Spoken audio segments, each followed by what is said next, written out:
नमस्कार, स्वागत है आपका। आप देख रहे हैं द न्यूज और मैं रानी गुप्ता आपके साथ। भारतीय परंपरा, भारतीय संस्कृति और भारत में स्थित हिंदू मंदिरों का जो डंका है वो पूरे विश्व भर में बजता हुआ नजर आ रहा है। जहां अभी कुछ दिनों पहले ही दुबई में एक भव्य और शानदार हिंदू मंदिर का उद्घाटन हुआ, तो ये खबर सामने आ रही है कि अमेरिका में भी दुनिया का दूसरा सबसे बड़ा हिंदू मंदिर बन करके तैयार हो गया है, जिसका उद्घाटन 8 अक्टूबर को किया जाएगा।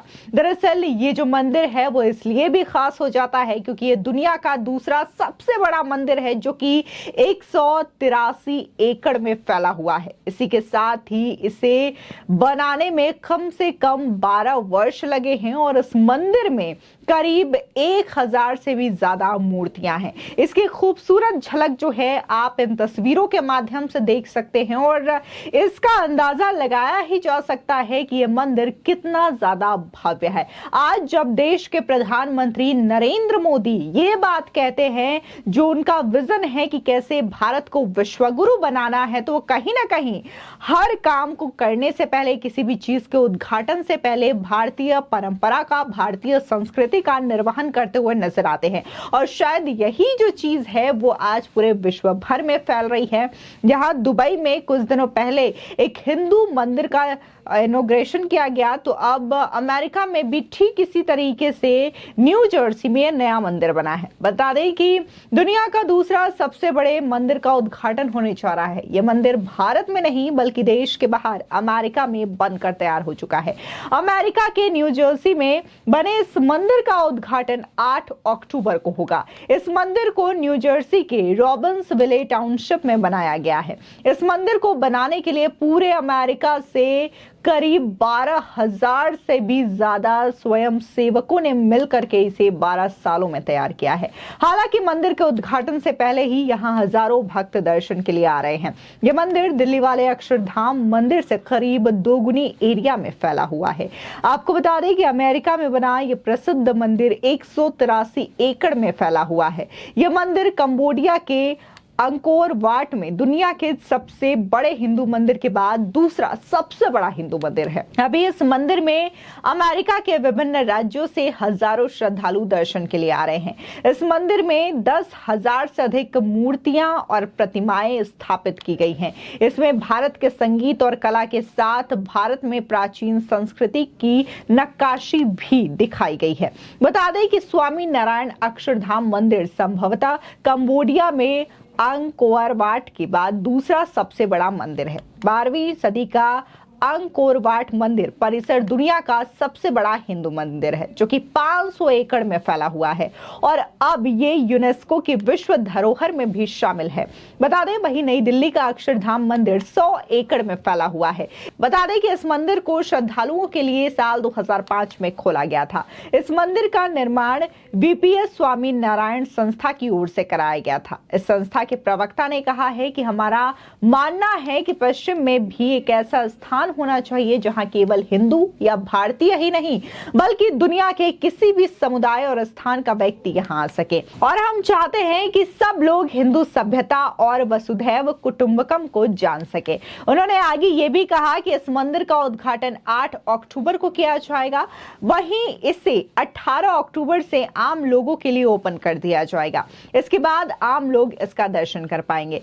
बता दें कि वहीं हिंदू मंदिर भी दुबई में काफी ज्यादा बन रही है। दुबई में करीब 8 ऐसे हिंदू मंदिर हैं जहां पर श्रद्धा से कोई भी श्रद्धालु जाकर के दर्शन कर सकता है। हाल ही में हिंदू मंदिर दुबई की सबसे नई मंदिरों में से एक है। इसे साल 2022 में ही दिवाली के समय पर आम जनता के लिए खोला गया था। ऐसे में लगातार ये जो विश्व भर से तस्वीरें सामने आ रही है कि कैसे विश्व में अलग अलग स्थानों में लोग जो हैं वो भारतीय संस्कृति, भारतीय सभ्यता को ज्यादा तवज्जो दे रहे हैं, फिर चाहे वो अमेरिका हो या फिर दुबई हो। ऐसे ऐसे मंदिरों का निर्माण कराया जा रहा है जो कि अपने अपने आप में भव्य और शानदार है।